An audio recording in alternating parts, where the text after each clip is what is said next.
सबने कॉन्स्टिट्यूशन के बारे में क्रिटिकल अप्रोच सबका। कोई कॉन्स्टिट्यूशन को अपने रास्ते में बाधा मान रहा है, कोई कॉन्स्टिट्यूशन को रिव्यू करने की कोशिश कर रहा है, कोई कॉन्स्टिट्यूशन को बदलने की कोशिश कर रहा है। और इसकी शुरुआत जवाहरलाल नेहरू से लेकर के मनमोहन सिंह तक, मैं उसके पूरे इतिहास में नहीं जाऊंगा, लेकिन मैं ये कहूँगा कि जो पहला कॉन्स्टिट्यूशन में जो पहला अमेंडमेंट जिस पर हमने एक चैप्टर इसमें दिया है, वो अनकॉन्स्टिट्यूशनल अमेंडमेंट। अनकॉन्स्टिट्यूशनल इसलिए है क्योंकि राज्यसभा उस समय नहीं बनी और डॉक्टर राजेंद्र प्रसाद उस पर हस्ताक्षर करने से हिचक रहे। सबसे पहले मैं ये कहना चाहता हूँ कि ये जो संविधान बना है वो हमारी आज़ादी की लड़ाई का हिस्सा। आज़ादी की लड़ाई की चेतना जैसे जैसे बढ़ी है वैसे वैसे संविधान की मांग है। 1895 में पहली बार तिलक ने संविधान की बात उठाई और 1925 में तेज बहादुर सप्रू ने बाकायदे कॉमनवेल्थ कॉन्स्टिट्यूशन ऑफ इंडिया करके एक ड्राफ्ट बनाया। और उसके बाद आपको मालूम है कि 1927 में चेन्नई में कांग्रेस पार्टी का अधिवेशन हुआ था और डॉक्टर मुख्तार अहमद अंसारी उसकी अध्यक्षता कर रहे थे। उस चेन्नई कांग्रेस में एक निर्णय हुआ कि हम अपना कॉन्स्टिट्यूशन बनाएंगे और ये निर्णय इसलिए हुआ क्योंकि लंदन के एक मंत्री ने ये चुनौती दी थी कि आप संविधान की मांग कर रहे हैं तो आप अपना संविधान बना करके खाते क्यों नहीं। तब मोतीलाल नेहरू कमेटी बनी थी 1928 में और बाकायदे आज भी मोतीलाल नेहरू कमेटी की रिपोर्ट आप चाहें तो देख सकते हैं। मोतीलाल नेहरू कमेटी की रिपोर्ट पर विवाद है क्योंकि जिन्ना और मुस्लिम लीग ने मोतीलाल नेहरू कमेटी को रिजेक्ट कर दिया। उसके बाद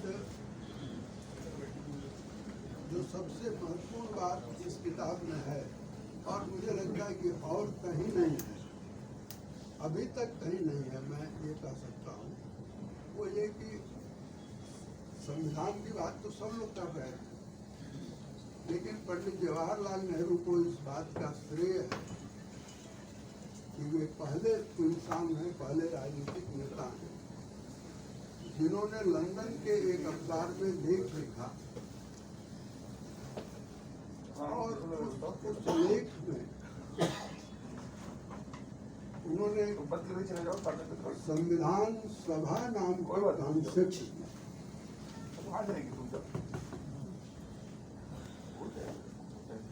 और तब जब उन्होंने संविधान सभा की कॉन्सेप्ट दी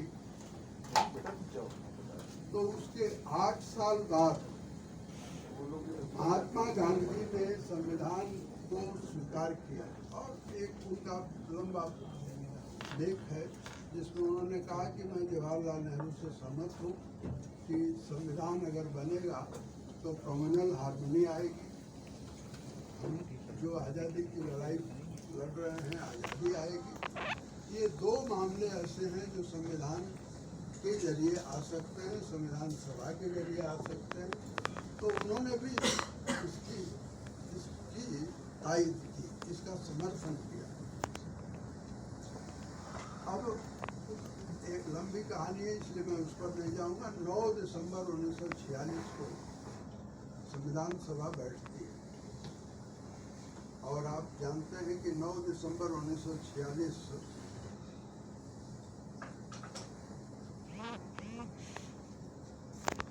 बेनगल नरसिंह राव की सलाह पर वो तारीख तय की,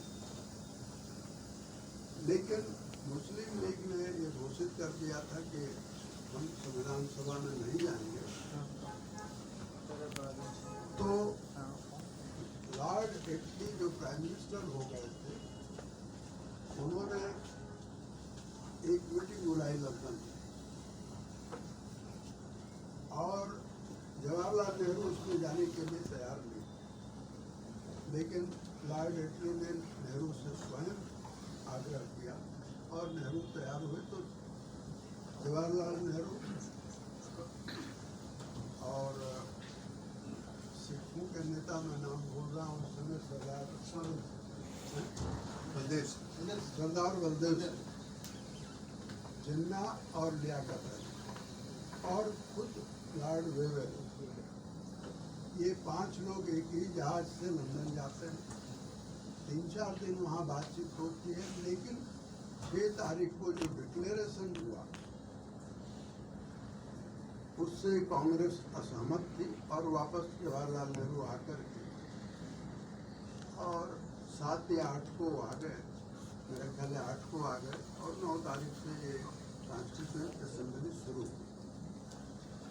इस किताब का जो पहला चैप्टर है, अब तो पीएम का भाषण है, लेकिन मूल किताब का जो पहला चैप्टर है उसे मैं कहूँगा कि आप जरूर पढ़ें, क्योंकि वो जो पहला चैप्टर है वो कॉन्स्टिट्यूएंट असेंबली शुरू होने जा रही है 11 बजे, लेकिन सारे देश से उस कड़ाके की ठंड में, दिल्ली में उस समय जो ठंड पड़ती थी उसकी हम कल्पना कर सकते हैं, जिनके बाल पक गए हैं उनको अंदाज होगा, जिन्होंने दिल्ली की ठंड देखी है उनको इसका अंदाज होगा। उस समय उस कड़ाके की सर्दी में भी ज्यादातर कॉन्स्टिट्यूएंट असेंबली के मेंबर, उसमें कांग्रेस के भी हैं, मुस्लिम लीग के भी हैं, इन दोनों पार्टियों से में जो नहीं है परंतु मेंबर हैं वे भी सब आ जाते हैं और 9:30 बजे आ जाते हैं। और कॉन्स्टिट्यूएंट असेंबली जो आज का सेंट्रल हॉल है पुराने पार्लियामेंट का, वो इस तरह का सजा हुआ है, कैसे कि जैसे विवाह के लिए घर लोग सजाते हैं। इन सब का वर्णन के.एम. मुंशी ने अपने मेमोयर में किया है और उसी तरह से मीनू मसानी ने भी अपने मेमोयर में किया। इन दोनों के मेमोयर से मैंने एक चित्र खींचने की कोशिश की है और उसमें बातचीत भी हो रही है। जैसे गोपीनाथ बारदोलई उस समय असम के प्राइम मिनिस्टर थे और सबके चेहरे पर रौनक नहीं है, आंखों में चमक नहीं है, चेहरे पर और दिमाग में लोगों के अंदेशा है कि क्या इस कॉन्स्टिट्यूएंट असेंबली का वही हश्र होगा जो मोतीलाल नेहरू कमेटी का हुआ था।